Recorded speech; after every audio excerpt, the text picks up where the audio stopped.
Hello everyone, I'm Mike Troncoso, and I'm here to present the Bluetooth Cyborg analysis of the full human machine Passkey Entry AKE protocol.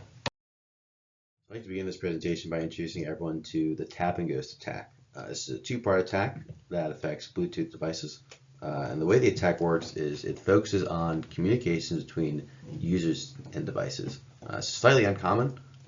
Most attacks that we would associate with Bluetooth, such as maybe bias or knob or Nino, are affecting communications that occur over the electromagnetic spectrum between devices and other devices. So this attack is unique in the sense that it is nearly ignoring that and focusing more on communications between users and devices. So the first part of the attack is a tag-based adaptive ploy, which is a malicious pop-up displayed on the device to the user to initiate a pairing request with a malicious device Eve. User then attempts to deny this pairing request. However, a ghost touch generator corrupts the capacitive touchscreen of the user's device, overloads it, inducing an approve on that pairing request, in which case the attack succeeds and your device is now paired with a corrupted and malicious actor. So we previously introduced Tap and Ghost as a nice running example for people to keep in mind for attacks that can occur over the user device channel. But the ultimate goal is to be able to classify any number of attacks, because Tap and Ghost is not the only one. Other examples being the Strandhog vulnerability or even touch loggers. And Tap and Ghost itself involves two different types of attacks, the tag-based adaptive ploy and the ghost touch generator. So what we've done here is we're binning and generalizing these types of attacks, whether or not you're modifying communications from a device to the user on the initiating or responding side, or modifying communications from the user to the device, once again on the initiator or responding side. So then what's the so what here? Why do we care about that there has been an increasing work on attacks leveraging the user to device channel and attacking these messages over a communication channel we typically refer to as out of band? And the reason is what we term cyborg protocols. So these are protocols that are becoming more and more ubiquitous in our daily lives, and they're ones where the user plays an active role in protocol execution. He's actively sending messages over the user device channel to complete the protocol, and there's also device-to-device communications going on as well. Examples being Bluetooth protocols for numeric comparison and passkey entry, but also the 9798-6 authentication protocols and authentication in Signal and WhatsApp. Now, with this new definition of a cyborg protocol and this classification of possible attacks over the user device channel, we now want to be able to apply that to a protocol such as passkey entry. And really what we want to address is whether or not passkey entry is a secure cyborg protocol, and if so, under what conditions is it secure? What attacks can passkey entry defend against that we were previously talking about over the user to device channel? So in this slide, we give a quick introduction into passkey entry, which is executed in 5 phases. So phase 0, this is an introductory phase whereby devices agree on who they're speaking with and the input-output capabilities of each. Phase 1, where we execute a Diffie-Hellman key exchange. And then phase 2, where we actually go ahead and exchange the passkey through the user.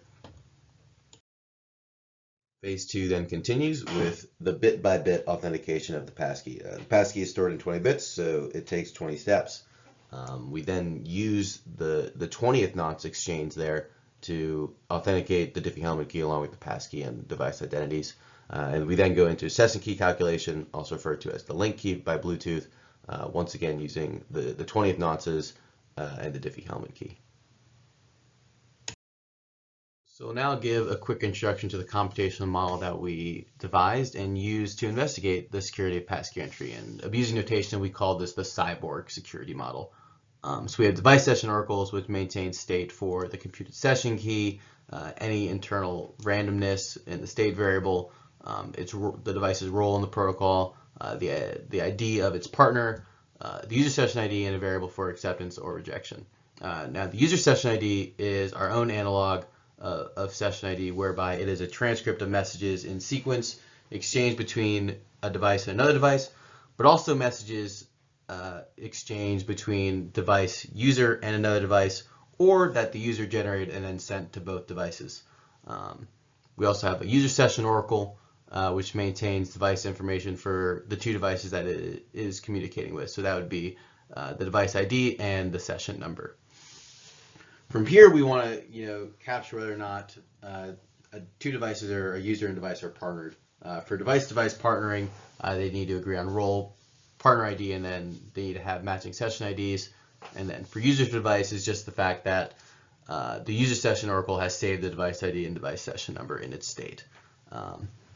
We'll go into adversarial queries and freshness in later slides, but before that, we'll give a quick introduction to what we were actually investigating with our final security experiment, and really it was whether or not the adversary can break correctness, entity authentication, and key indistinguishability as defined on the slide there.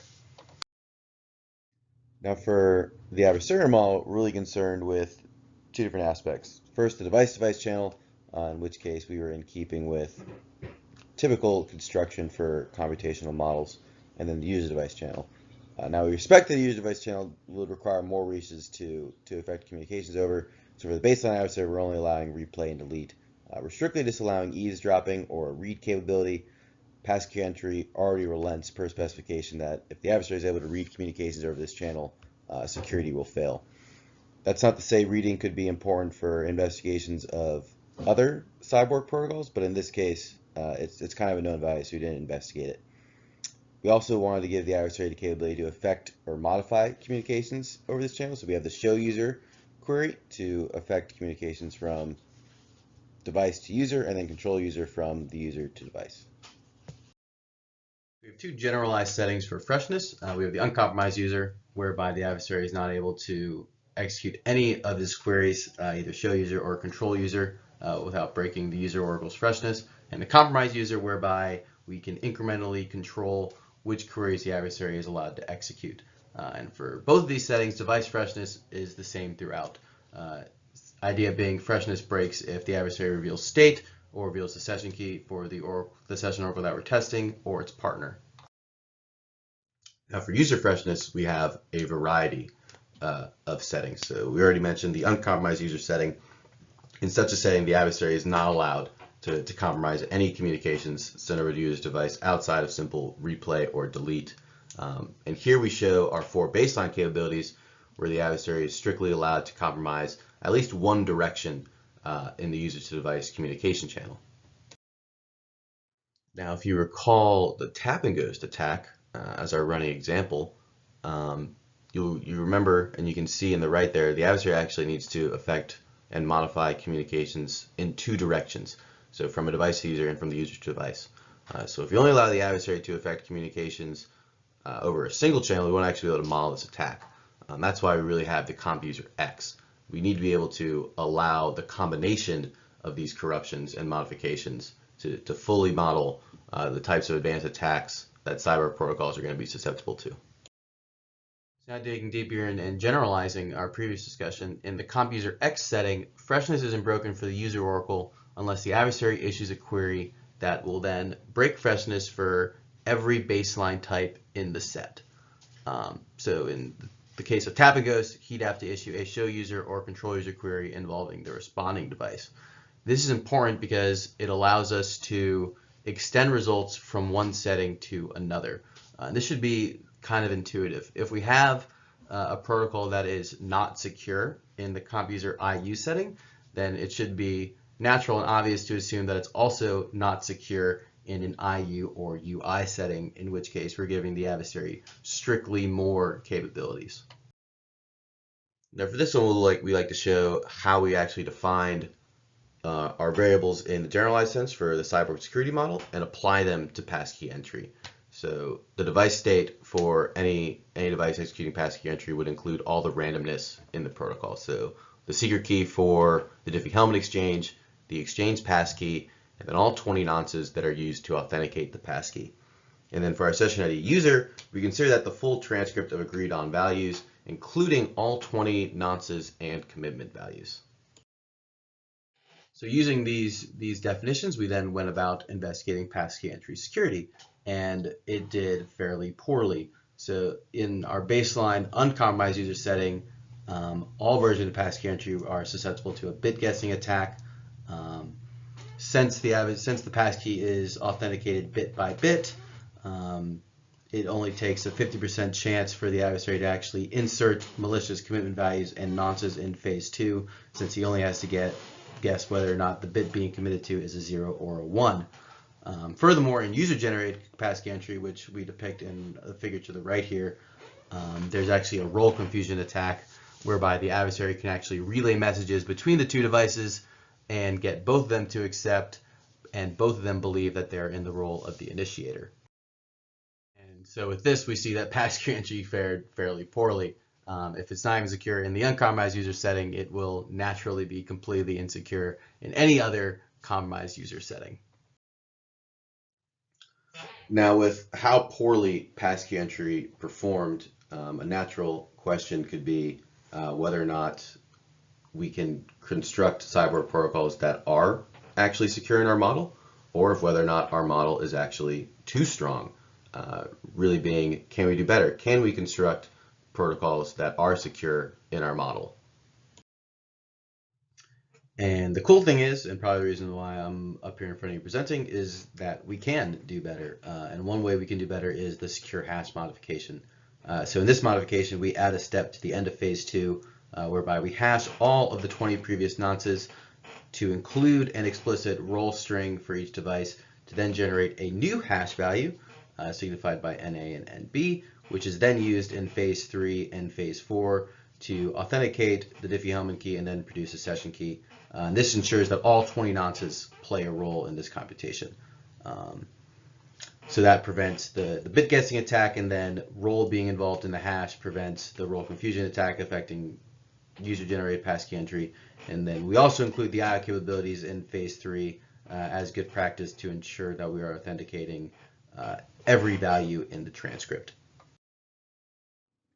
And with the secure hash modification applied to the 3 versions of passkey entry, we saw a great improvement in security. So we were able to prove security in our baseline capability, the uncompromised user setting, and also we were able to prove security in other trivial settings.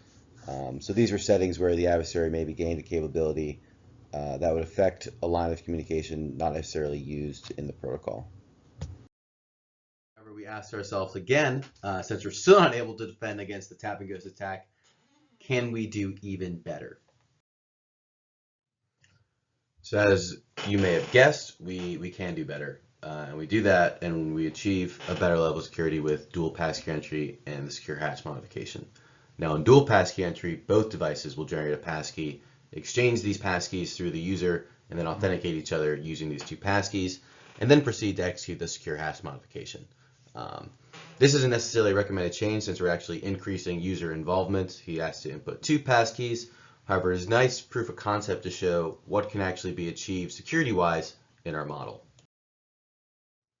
And with our secure hash modification with dual passkey entry construction, we are actually able to achieve full compromised user security in our Cyborg model, meaning we can give the adversary the capability to affect messages in any direction and between any device and the user, and he still is unable to break security for our protocol. Reason being, from a high-level perspective, is since both devices are generating a passkey and the adversary is unable to actually read messages over the user device channel per our previous assumption, there is some level of secrecy, namely the device's own passkey, that the adversary cannot gain knowledge of when attempting to perform an attack. Now, a couple points I want to leave everyone with as I conclude my presentation, starting with the fact that passkey entry fails in its current construction to meet security in our model, namely being the bit guessing attack affecting all versions and the role confusion attack affecting user-generated passkey entry. Luckily, with only slight modifications, namely our secure hash modification that we propose, we can achieve at least some semblance of security in our model, namely baseline, the uncompromised user. And then if we increase user involvement in the protocol, we can actually achieve full Cyborg security through our dual passkey entry construction. Second point I want to leave people with is that we were able to model mathematically human interference against realistic attack. So we can bin and classify these attacks over the user device channel and then use that as a generalized framework going forward to assess a Cyborg protocol's security. And this is important because we feel that cybersecurity designers and developers typically have only a finite number of resources to devote to security and protection. And this protocol this model going forward will allow such designers and developers to know where to devote those resources, whether or not they need to protect the initiating device if we're more susceptible to attacks on that side, or possibly the responding device, or maybe it's communications to the user that we need to defend against. Either way, the generalization and our manner of constructing the cybersecurity model will enable researchers to assess that. And with that, that will conclude my presentation. I hope you enjoyed it, and I'm available for any questions. Thanks again.